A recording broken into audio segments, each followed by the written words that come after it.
parts. May check na naman tayong isang Toyota Hilux pickup. Bangga sa harap. Actually nakabangga rin ang isang Toyota Hilux yan. Tingnan natin yung mga files natin para may reference tayo for quality.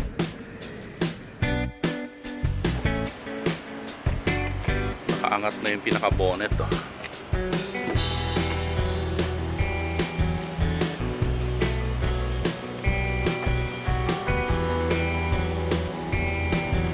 Oh. Talagang pumasok yung bumper.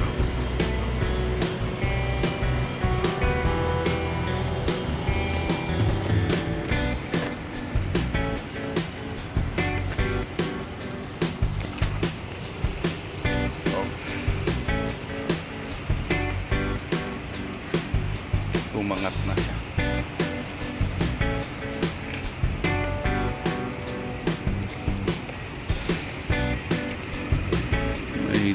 Dent pa siya dyan.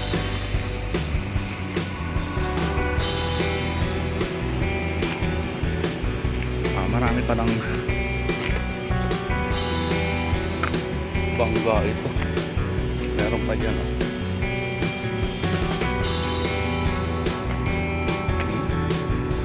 Hindi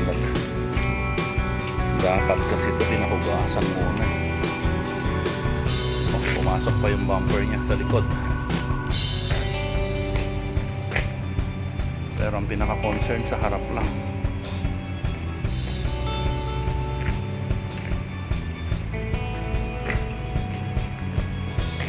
Oh. Na-misalign na yung bumper.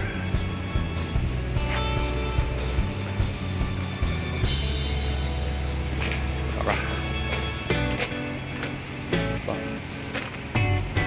Mukhang sumampa pa sa kung saan yung gulong.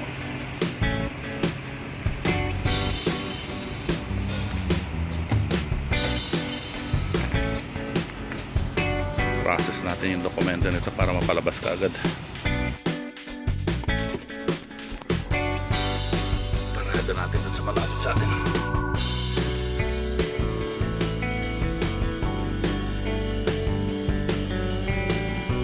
Stay tuned mga parts, back to base po tayo.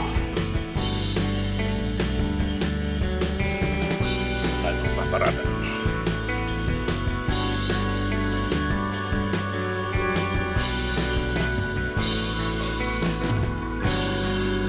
Yun.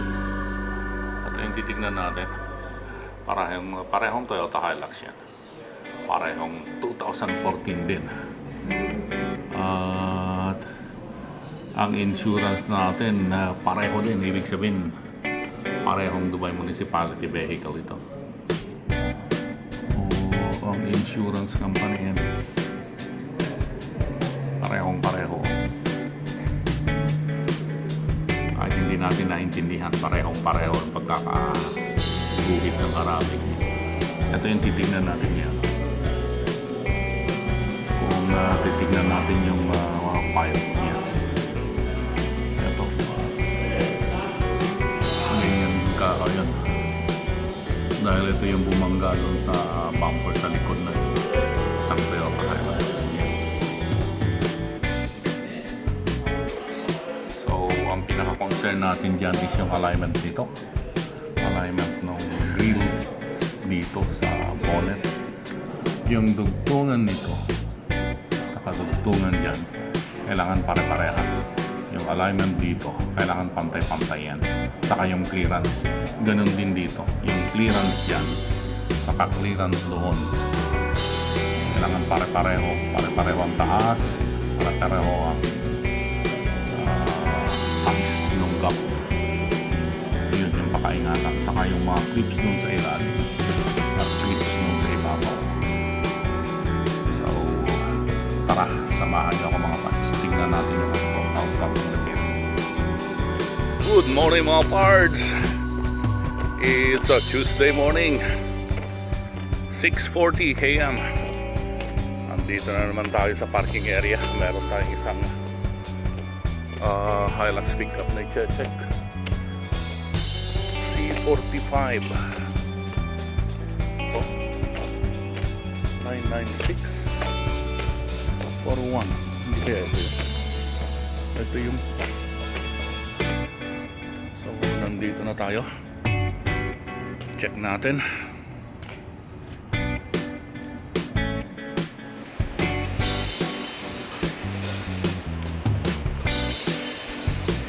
Looks like okay naman. Tanggalin natin yung tape. Kompleto naman ang clips. Sa ilalim, okay.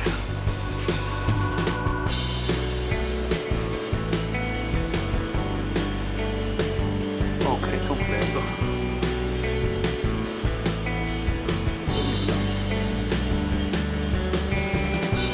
Pang ilalim niya.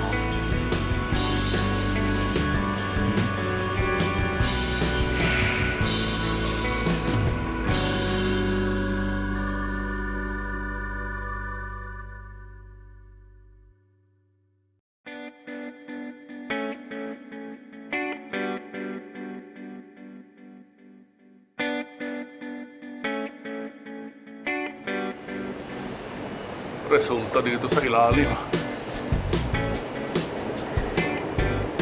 Ayun.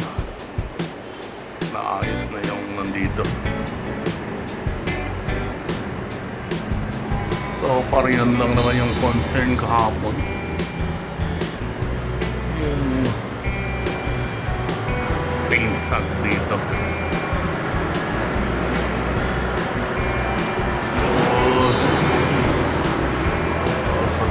Okay na to. Tignan na lang natin yung alignment ng ilaw na mga parts. Tignan natin muna yung mga ilaw. Okay, gumagana naman lahat. So yung alignment nito okay. Halos wala kang makita nga ng pagkakaano, no? Tapos yung alignment ng bonnet, so okay naman. Pantay din yung mga alignment dito. Kailangan kasi pantay-pantay yan eh. Ito. Tapos yung mga clearance ng ilaw okay na. Oh.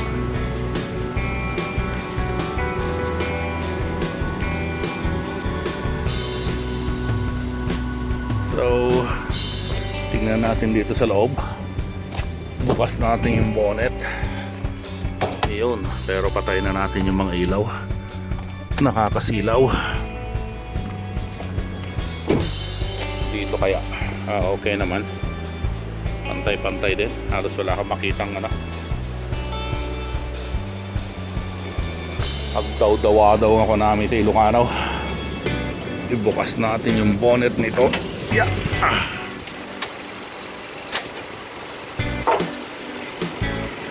Oh, yun.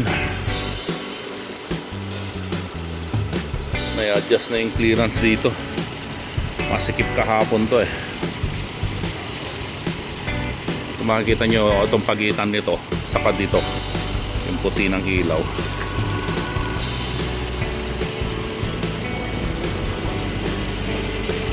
Oh, parehas na.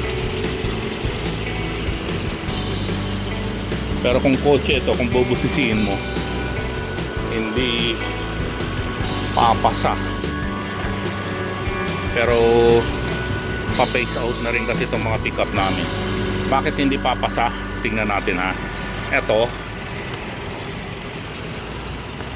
bago yung kabitan nito, saka ito, naka-flat siya. Pero kung titignan mo ito, medyo mababa na dito sa harap. Ito oh, hindi na flat oh. Ayan, dapat naka-flat yan. Ito oh, tingnan. Kaya yung ilaw na, yung bracket ng ilaw persado. Pero consider na natin yan kasi phase out na rin itong mga to. Importante magamit nila ng pickup. Baka within 3 months kasi phase out na itong mga to, mga pickup na to.